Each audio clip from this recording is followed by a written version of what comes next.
Last lecture में आपने क्या पढ़ा? आपने स्प्रिंग ब्लॉक सिस्टम्स के बारे में पढ़ा, आपने उनके टाइम पीरियड्स निकाले, कॉम्बिनेशंस पढ़े, कॉम्बिनेशंस के साथ ही साथ आपने दो ब्लॉक वाले सिस्टम पढ़े जिसमें हमने कॉन्सेप्ट ऑफ रिड्यूस मास भी पढ़ा, है ना? ठीक है। अगर इसके आगे टाइप के क्वेश्चंस देखें जिसमें हम क्या करेंगे, डब्बे को भी लेंगे, पुली को भी इन्वॉल्व कर लेते हैं और साथ में स्प्रिंग सिस्टम भी ले लेते हैं और उनके टाइम पीरियड्स निकालने की कोशिश करते हैं। कुछ वेरिएशन मैंने ले रखे हैं, इसके अलावा भी वेरिएशंस आ सकते हैं, लेकिन कॉन्सेप्ट सेम टू सेम रहेगा। तो कॉन्सेप्ट पे ध्यान दीजिएगा अच्छी तरीके से, ठीक है?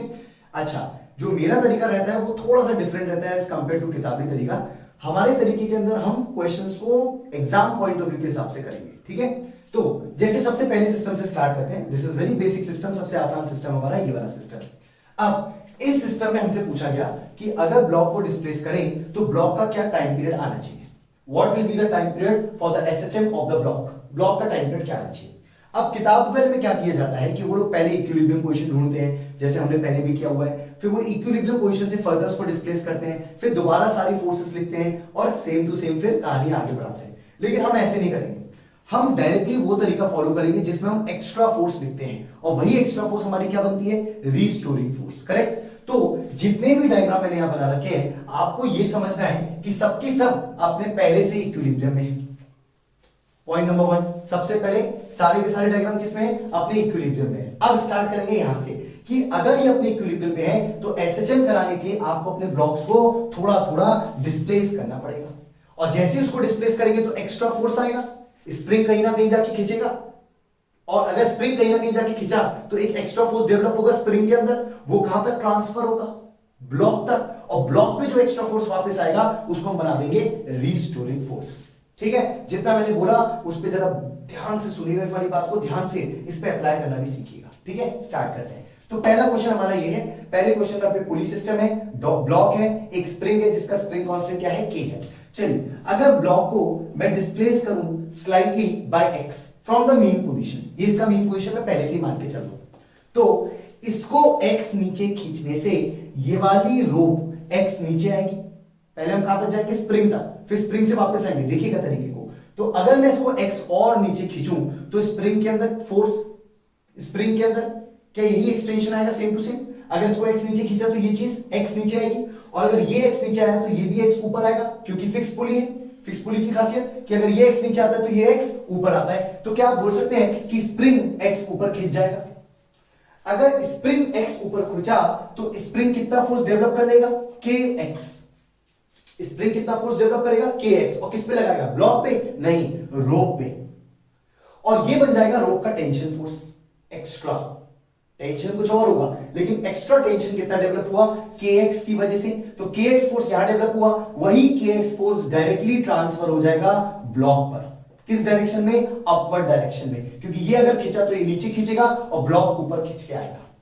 तो जो एक्स्ट्रा फोर्स डेवलप हुई वो कितनी डेवलप हुई बेटा? kx।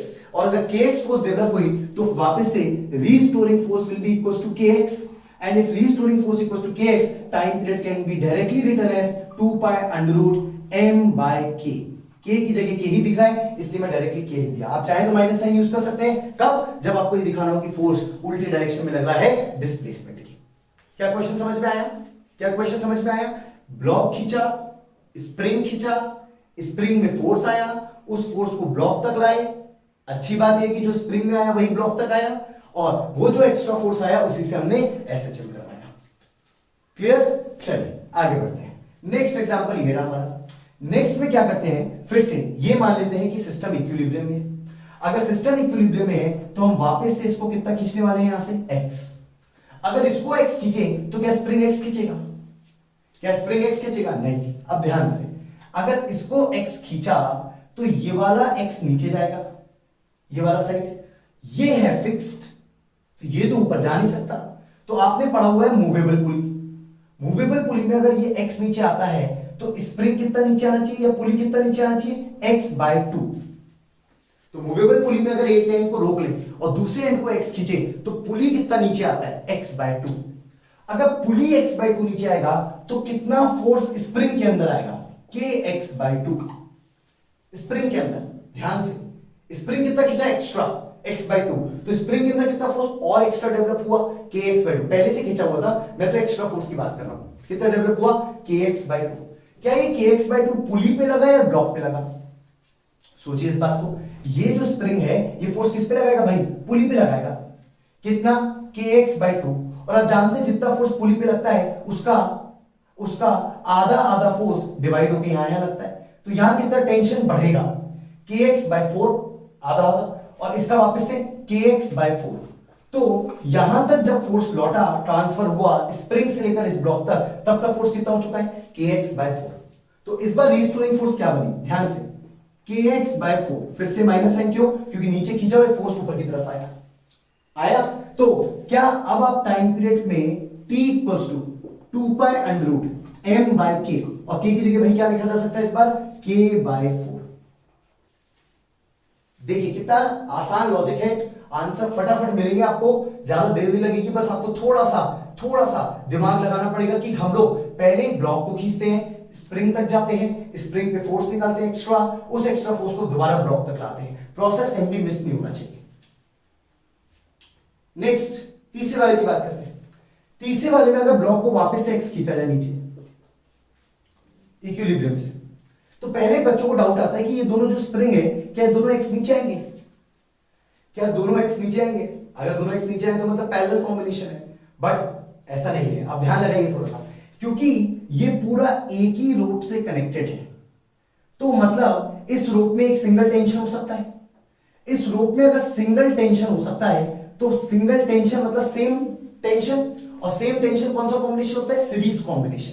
इसका मतलब इस डायग्राम को पहले आपको थोड़ा सा अपने लिए चेंज करना पड़ेगा, और इस बार आप दोनों स्प्रिंग को सीरीज में समझा करके पहले एक इक्विवेलेंट स्प्रिंग बनाएंगे, जिसका k का वैल्यू बन जाएगा k1 k2 upon k1 plus k2। पढ़िए, मेरे पुराने वीडियोस में मैंने डिस्कस किया हुआ है क्या, कि अगर सीरीज में कॉम्बिनेशन है, ये सीरीज है, पैरेलल नहीं है, दिखता पैरेलल है, पैरेलल, बट पैरेलल है नहीं, क्यों, क्योंकि सेम एक्सटेंशन नहीं आ रहा, सेम क्या आ रहा है, टेंशन आ रहा है, सेम टेंशन, एक ही रूप में भाई, दोनों एक ही रूप में, तो सेम क्या आएगा, टेंशन, किसी भी पॉइंट का डायग्राम बनाओ सेम टेंशन आएगा दोनों तरफ। तो मैंने पहले क्या किया, दोनों स्प्रिंग को हटाकर किसी एक तरफ, उस तरफ भी बना सकता हूं, इस तरफ भी बना सकता हूं, कोई फर्क नहीं पड़ना, एक तरफ मैंने स्प्रिंग बना दिया, इक्विवेलेंट स्प्रिंग, नाम रख दिया k1 k2 upon k1 plus k2।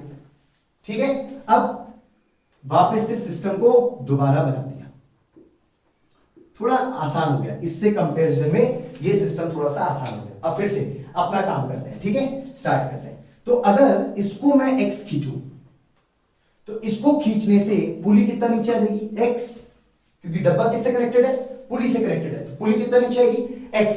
क्या ये एंड खिंच सकता है, नहीं, क्योंकि ये तो फिक्स है। तो अगर पुली x नीचे आती है तो ये वाला एंड कितना नीचे आना चाहिए, 2x। पुली की कहानी, मूवेबल पुली की कहानी, कि पुली को अगर x खींचते हैं तो अगर एक एंड फिक्स है तो दूसरे एंड को 2x नीचे आना पड़ता है। तो अगर दूसरा एंड 2x नीचे आया तो इसमें कितना फोर्स डेवलप हुआ, सोचिए आराम से, कितना फोर्स डेवलप हुआ, 2 into k equivalent into x। अभी मैं k इक्विवेलेंट यूज कर रहा हूं, जब चाहे आप k इक्विवेलेंट को ये लिख सकते हैं, जब चाहे आप k इक्विवेलेंट को ये वर्ड यूज कर सकते हैं, ठीक है। तो ये फोर्स किसके अंदर डेवलप हुआ भाई, आराम से सोचिए, this force has been developed in spring only, ये फोर्स केवल स्प्रिंग में ही डेवलप हुआ, ये डब्बे तक नहीं पहुंचा गया। अब अगर डब्बे तक जाना है तो ये स्प्रिंग फोर्स यहां डेवलप हुआ, कितना टेंशन T, तो यहां T, तो यहां भी T, और यहां T, यहां T, तो यहां पर कितना पहुंचता है भाई, ट्वाइस ऑफ T, मतलब यहां पर 2T टेंशन एक्स्ट्रा डेवलप होगा, मतलब ये फोर्स पहुंचेगी या इसका डबल पहुंचेगी। सोचिए, ये फोर्स तो यहां आई, यहां तक पहुंचते पहुंचते फोर्स क्या हो जाएगी, डबल। तो डब्बे पे क्या फोर्स लगा, तो डब्बे पे नेट फोर्स लगा 4k इक्विवेलेंट इनटू x, डब्बे पे लगने वाला रीस्टोरिंग फोर्स। और अगर डब्बे पे रीस्टोरिंग फोर्स लगा तो फिर आपका टाइम पीरियड का आंसर हो जाएगा t equals to 2π√m/4 into k equivalent. तो ये तीनों क्वेश्चन अच्छे से देखिए, time period t equals to 2π√m/k, time period t equals to 2π√m/k/4, k/4 कैसे आया, ध्यान से देखिए, फोर्स को हम कहां तक ले गए, डब्बे तक, इसके अंदर भी डब्बे तक फोर्स ले गए, अच्छा क्वेश्चन है, अच्छा क्वेश्चन है, ध्यान से देखिए। तो इसमें भी हम डब्बे तक किसको ले गए, फोर्स को ले गए। बात समझ में आई आपको यहां तक, बात समझ में आई आपको यहां तक। तो 3 एग्जांपल आपके सामने तैयार है, अच्छे से देख लीजिए, कोई दिक्कत नहीं होनी चाहिए इसमें। 2π√m/k, 2π√m/k/4, 4 ऊपर आ गया, 2 पाई अंडर रूट 4 के इक्विवेलेंट, के इक्विवेलेंट पुट कर दीजिएगा, k1 k2 upon k1 plus k2, complexity बढ़ जाएगी और अभी कॉम्प्लेक्सिटी से मत डरिए, बस ध्यान दीजिए के इक्विवेलेंट को क्या लिखा जा सकता है। पहले कॉम्बिनेशन किया स्प्रिंग्स का, कॉम्बिनेशन का ध्यान दीजिएगा, स्प्रिंग कॉम्बिनेशन सीरीज कॉम्बिनेशन है, तो सीरीज से फिर हमने अपने आंसर को निकाला। ठीक है, चेंज करें, चलिए आगे बढ़ते हैं। अगर लास्ट टाइप का क्वेश्चन जो मैंने यहां बना रखा है इस पे बात करते हैं, ये वाला सिस्टम मैंने पहले से बना रखे हैं सिस्टम सारे, तो लास्ट वाला सिस्टम, इसमें ये फिर से के है और फिर से हमें डब्बे तक जाना है। किसको डिस्प्लेस करेंगे भाई, आसानी से आराम से करते हैं इस बार। किसको डिस्प्लेस करेंगे वापस से हम लोग, m को, कितने से, x से किया, x से डिस्प्लेस। जैसे ही इसको x से खींचा, बताइएगा कौन सी चीज कितना खींचेगी, ध्यान से आराम से, पुली खींचेगा x, पुली कितना खींचेगा x, पुली के x खींचने से ये एंड तो नहीं खींच सकता, ये तो पुली से कनेक्टेड है, ये एंड तो नहीं खींच सकता, तो इसको कितना नीचे आना पड़ेगा, 2x। स्टेप बाय स्टेप, पुली को x खींचने से एक एंड तो नहीं जा सकता, तो दूसरे एंड को कितना आना पड़ा, 2x। ये 2x किससे कनेक्टेड है, इस वाली पुली से, तो इस वाली पुली को कितना नीचे आना पड़ा, 2x। अगर इसको 2x नीचे आना पड़ा तो ये एंड फिक्स है, इस वाली पुली का ये एंड क्या है, फिक्स है। तो अगर ये 2x नीचे आया और ये एंड फिक्स है, तो इसको कितना खींचना पड़ेगा, 4x, है ना, ये 2x, तो यहां तक कितना पहुंचा, 4x। कितनी फोर्स डेवलप हुई, आराम से सोचो, 4x से स्प्रिंग खींची, तो स्प्रिंग के अंदर कितनी फोर्स डेवलप हुई, 4kx, स्प्रिंग के अंदर फोर्स। डब्बे तक नहीं पहुंचे अभी तक, अभी तक केवल कहां पहुंचे, स्प्रिंग तक, तो स्प्रिंग में कितनी फोर्स डेवलप हुई, 4kx। चलिए अब उस 4kx को देखते हैं कहां लगेगा, यहां, ये स्प्रिंग के अंदर आएगा, तो स्प्रिंग वापस खींचेगा कितने से, 4kx से, 4kx 4kx 4kx 4kx, कितना हुआ, 8kx आएगा, 8kx 8kx 8kx कितना आएगा, 16kx। दोबारा 4kx 4kx 8kx 8kx 8kx 16kx, तो फोर्स कितना लगा वापस में, 16kx restoring force. Time period का फॉर्मूला बोलिए, T equals to 2 pi m by k, और k की जगह आज कौन दिख रहा है, 16k। क्वेश्चन समझ में आया आपको, आसान तरीके से समझ में आया। तो जो भी हमने अभी 4 एग्जांपल पढ़े, ये सब वापस से स्प्रिंग ब्लॉक सिस्टम के एग्जांपल्स थे, जिसमें हमने स्प्रिंग को यूज किया, लेकिन साथ ही साथ हमने पुली सिस्टम को भी यूज किया। इसमें बहुत सारे वेरिएशंस हम बना सकते हैं, लेकिन हमको ये ध्यान रखना है कि कॉन्सेप्ट क्या हम लोग यूज करते हैं while solving the questions. And ये जो कॉन्सेप्ट है काफी इजी कॉन्सेप्ट है, ज्यादा देर नहीं, 30 सेकंड से लेकर 1 मिनट के बीच में आप अच्छे टाइप के क्वेश्चंस को भी सॉल्व कर सकते हैं। ओके, तो मैं होप करता हूं जेई और नीट वगैरह में आप इस टाइप के कॉन्सेप्ट को यूज करके आराम से इस क्वेश्चंस को सॉल्व कर सकें। इसके आगे जो स्प्रिंग ब्लॉक सिस्टम के क्वेश्चंस हैं वो हम पढ़ेंगे अपने नेक्स्ट लेक्चर में।